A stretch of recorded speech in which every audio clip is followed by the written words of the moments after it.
Hi, this is Tess Taylor, the HR writer, with another fun and important video blog post for you today. The topic I would like to discuss is how to handle employee terminations the right way. This is an issue that comes up quite frequently in the workplace, and HR managers are usually the ones tasked with handling this for the company or on behalf of the company. So, there comes a time in life when in every employer's experience when the decision to terminate an employee is the best one.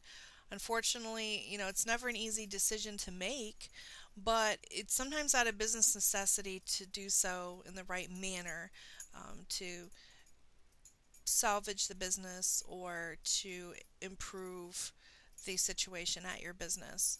Now, not terminating an employee following human resource best practices, this is just a warning, it can result in wrongful termination or discrimination lawsuits, and worst case scenario, an incidence of workplace violence, which you certainly want to prevent.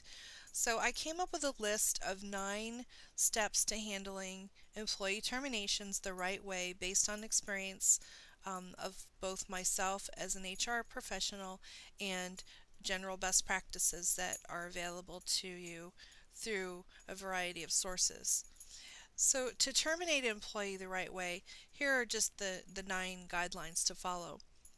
Number 1, you'll want to document the employee's performance for at least 30 days prior to the termination. If an employee has been part of a disciplinary process, you'll want to make sure that any progress or lack thereof has been carefully documented by your management team. Number 2, you'll want to try to work through any issues with the employee and the management team first. Depending on the severity of the issues with the employee, you can always find out if there's anything that can be done to salvage the employee's status at this point. In some instances, it's actually better to try to retain an employee than to fire them.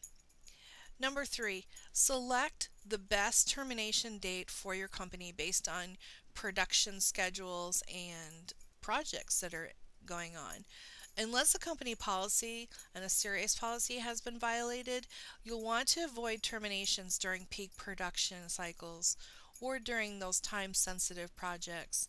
Get past this first and then do your termination. Number 4, you'll want to schedule an in-person termination meeting for 15 minutes before and after or after the employee's shift. You never want to do an employee termination by phone or email or text or any other method, but in person. So invite the employee into the office and discuss this in person. Number 5, have an immediate supervisor and or an HR representative present during the actual termination meeting. You'll want to have both the employee's manager and a member of the HR team present to handle any questions or concerns that the employee may have at this point.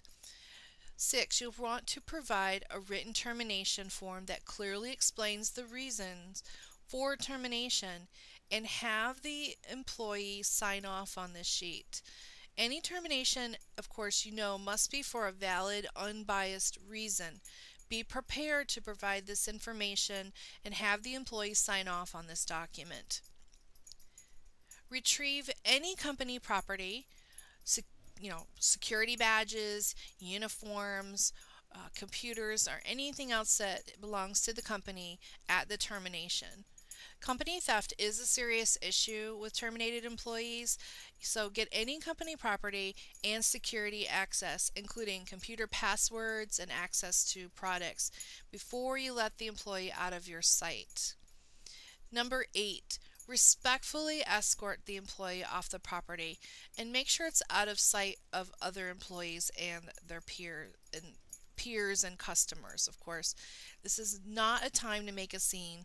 You'll want to consider how the employee feels and be kind enough to personally walk him or her out of your workplace and to their vehicle. Alert security that you have terminated this employee so that they know not to let the employee back on the property. And number 9, Ensure that any follow-up tasks take place immediately, such as your COBRA notification or benefit or unemployment claims. Your duty as an employer doesn't end at termination. You must process the termed employee benefit paperwork, COBRA paperwork, and you must respond promptly to any unemployment claims that may come in afterwards. I do hope that you don't have to do many terminations, but if you do, please use the 9 guidelines that I've provided to you to handle this in a professional and secure manner. Thank you for coming to my blog, and I invite you to sign up for my newsletter and continue to send in your questions about HR related topics. I'm always happy to answer them. And thanks for visiting.